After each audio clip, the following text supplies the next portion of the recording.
Hi friends, welcome back to my channel.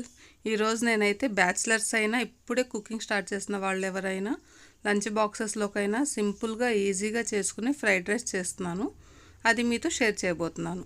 ముందుగా stove మీద pan పెట్టేసుకొని దాంట్లో ఒక 2 టేబుల్ స్పూన్స్ ఆయిల్ అయితే వేసేస్తున్నాను. మనకు కావాల్సినంత ఎగ్స్ తీసుకోవాలి. నేనైతే 3 ఎగ్స్ వాడుతున్నాను. ఈ ఎగ్స్ని ఇలా వేసేసుకొని ఇలా స్క్రాంబుల్ చేసుకొని ఫ్రై చేసుకోవాలి. నేను చేసే ఈ క్వాంటిటీ అయితే ఒక 4 మెంబర్స్ వరకు అయితే ఈజీగా తినేసేయవచ్చు. మీలో ఎవరైనా ఫస్ట్ టైం నా వీడియోని కనుక చూస్తుంటే ప్లీజ్ నా ఛానల్ని సబ్స్క్రైబ్ చేసుకోండి.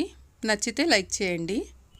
ఈ ఎగ్స్ ఇలా కొంచెం ఫ్రై అయిన తర్వాత దీనికి సరిపడా ఉప్పు, కొంచెం పసుపు వేసానండి. అంటే ఎగ్స్కి సరిపడేంత వరకే.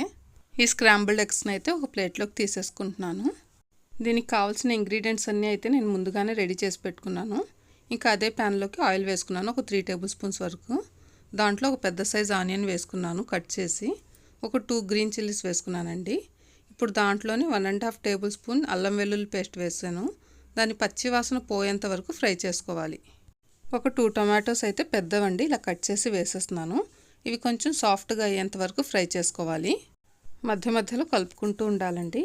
ఇప్పుడు దీనికి సరిపడా పసుపు వేసాను, రుచికి సరిపడా కారము, కొంచెం ఉప్పు, ధనియా పౌడర్, పెప్పర్ పౌడర్, ఇవన్నీ 1/2 టేబుల్ స్పూన్స్ అలా వేసేస్తానండి. ఒకసారి బాగా కలిపేసుకోవాలి.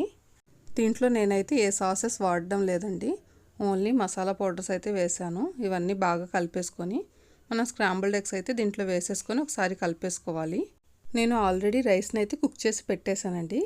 ఇక ఆ రైస్ కొంచెం చల్లారిపోయిన తర్వాత దీంట్లో వేసేసుకొని బాగా కలిపేసుకోవాలి. ఇందాక మసాలా పొడులు అవన్నీ వేసేటప్పుడు లో ఫ్లేమ్లో పెట్టుకున్నానండి. రైస్ వేసి కలుపుకునేటప్పుడు అయితే హై ఫ్లేమ్లో పెట్టుకోవాలి. ఆ స్మోకీ ఫ్లేవర్ అనేది చాలా బాగా వస్తుంది. ఇప్పుడు దాంట్లోనే కొత్తిమీర వేసుకున్నాను. ఒక 2 టేబుల్ స్పూన్స్ వరకు అయితే నెయ్యి వేసుకున్నానండి. ఒకసారి బాగా కలిపేసుకొని ఇంకా స్టవ్ ఆఫ్ చేసేసుకోవడమే.